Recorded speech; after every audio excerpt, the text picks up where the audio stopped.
और फिर एक जगह पर नहीं झुके ना, फिर सारा दिन झुकते फिरते हैं, सार सार करते फिरते हैं। चौधरी साहब, सेठ साहब, जज साहब, वकील साहब, डॉक्टर साहब, सब के आगे हाथ बांध के सर सर मेरी बात सुने, सर मेरी बात सुने। हर किसी के आगे हाथ जोड़ के तू खड़ा हुआ है। एक सजदा जिसे तू गिरा समझता है, 1000 सजदे से देता है आदमी को नजात। तू इधर झुका होता ना, फिर कहीं भी झुकना नहीं था, फिर सारी कायनात तेरे कदमों में आ जानी थी। और दाता साहब किसी के सामने झुकते नहीं थे, वो झुके रब की बारगाह के अंदर थे। लेकिन आज भी दुनिया देख रही है, जो भी वहां पर जाता है कहने पर मजबूर हो जाता है, और गंज बख्शे फैज आलम मजहरे नूरे खुदा, ना कि सारा पीरे कामिल कामिल आ रहा हूं।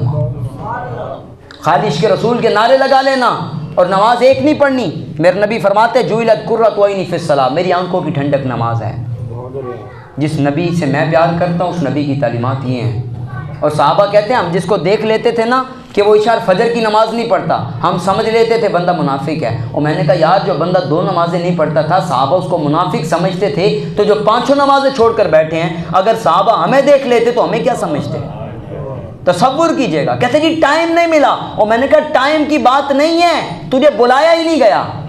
हाँ ये याद रखो, यहाँ पे आएगा वही जिसको बुलाया गया है। अगर तौफीक नहीं मिली तो रब के सामने गिड़गिड़ा कर मांगो, मालिक तौफीक अता कर दे। हर बंदे को तौफीक नहीं देता मालिक, चुने हुए लोगों को तौफीक अता करता है। किसी अमीर बंदे के बेटे की शादी का कार्ड तुम्हें आ जाए ना, तुम फूले नहीं समाते और तुम्हारे पास वक्त नहीं होता। कोई बंदा रस्ते में सलाम लेना, साहब सलाम, कहते जी बाद में टाइम नहीं है। और क्या हुआ? कहते जी मिनिस्टर साहब ने बुलाया, चौधरी साहब ने बुलाया। और मिनिस्टर बुलाए तू सारा कुछ छोड़कर भागा चला जाए, और रब तुझे बुलाए तू ना आए, तो फिर समझ ले रब ने तुझे बुलाया ही नहीं। हाँ आता वही है जिसको बुलाया जाता है। रब की बारगाह के अंदर फरियाद करो। 5 नमाजों का वक़्त रब के लिए निकालो। 5 नमाजों में सिर्फ 1 घंटा लगता है 24 घंटों में से, अगर बड़ी इत्मीनान के साथ आप पढ़ें। और यार 24 घंटों में से 1 घंटा रब को नहीं दे सकते तुम। हमारे बुजुर्ग ऐसे थे कि वो दुनिया के अंदर रहते हुए दुआएं करते थे, अल्लाह में जन्नत के अंदर भी नमाज की तौफीक अता करना। ये तो बड़ी मुश्किल बात नहीं होगी। और दुनिया में नमाजें नहीं पढ़ी जाती, जन्नत में क्या पढ़नी है? एक दिन मौला अली हुजूर की बारगाह में कहने लगे हुजूर जन्नत में नमाज होगी? अल्लाह अल्लाह अल्लाह, कौन बात कर रहा है? मौला कायनात। इधर मौला अली दे मलंग, इधर सूटे लगा रहा है, अली अली कर रहा है, नमाज नहीं पढ़ता। मैंने कहा मौला अली तो वो हैं दुनिया के अंदर भी नमाज नहीं छोड़ी और जन्नत के अंदर भी नमाज का सवाल कर रहे हैं। कहते हैं हुजूर जन्नत में नमाज होगी? हुजूर मुस्कुराने लगे, फरमाया अली जन्नत के अंदर नमाज की जजा मिलनी है, नमाज तो दुनिया में है। कहा हुजूर ठीक है, लेकिन जहाँ पर नमाज ना हो ना अली के दिल को चैन नहीं आता। अल्लाहु अकबर अल्लाहु अकबर। और इमाम शाफी फरमाते मैंने एक नौजवान को देखा और मालिक उनकी फरियादों को फिर पूरा करता है। ये 2 मिनट गुफ्तगू मेरी सिमट गई। इमाम शाफी फरमाते मैंने एक नौजवान को देखा और आप फरमाते मैं उसके तकवे से बड़ा मुतासिर हुआ। था जवान लेकिन बड़ा मुत्तकी परहेजगार था। आप फरमाते मैं सफ़र हज पर उसके साथ था हमारे इलाके का और बड़ा नेक आदमी था। आप फरमाते हर वक्त वो एक ही दुआ किया करता था और उसकी दुआ पता क्या थी? उसकी दुआ ये थी कि हर वक्त ये दुआ करता था, क्या मेरे अल्लाह जिस तरह दुनिया के अंदर तूने मुझे नमाज और कुरान की तौफीक अता की है ना, मुझे कब्र के अंदर भी नमाज और कुरान की तौफीक अता फरमा। इमाम शाफी फरमाते मैं उसके साथ सफ़र हज पर था। इमाम शाफी की बात कर रहा हूँ, कोई आम बंदे की बात नहीं है। इमाम शाफी फरमाते मेरा दिल करता था मैं इस बंदे से कलाम करूँ, लेकिन वो करता ही नहीं था। जब भी उससे बात करनी उसने कहना हजरत देखें सफ़र हज है, क्या बात करनी, कोई अल्लाह अल्लाह ना करें। अल्लाहु अकबर। वहाँ पर रब रब की बातें कर रहा है वो। इमाम शाफी फरमाते बड़ा दिल करता था कभी उससे मुलाकात करूं, उससे पूछूं यार तुझे ये मकाम कैसे मिल गया। आप फरमाते एक दिन ये हुआ कि मैं गुज़रा, वहाँ पर उसको देखा कि वो हतीम के पास बैठकर कुरान पढ़ रहा है। आप फरमाते मैं उसके पीछे जाकर बैठ गया। मैंने कहा लगता है आज मौका मिल गया, आज बात किए बगैर जाना नहीं है, बात तवज्जो से सुनेगा। इमाम शाफी फरमाते मैं बैठा रहा काफ़ी देर, वो कुरान पढ़ता रहा। उसने जब मेरी तरफ तवज्जो की ना, उसने कुरान बंद किया और मेरी तरफ रुक करके बैठ गया। मुझे कहने का शाफ़ी आप मुझे मिलने के लिए तशरीफ़ लाए हैं, मेरा भी दिल करता था कि मैं आपसे मुलाकात करूं, तो आज मुलाकात हो ही गई है। आप फरमाते कि मैं मज़ीद कुछ और कहता, उसने एक ऐसी बात की मेरे पाँव तले ज़मीन निकल गई। मुझे कहने लगा हज़रत बात यह है कि आज ज़ोहर की नमाज के बाद मेरा इंतकाल हो जाएगा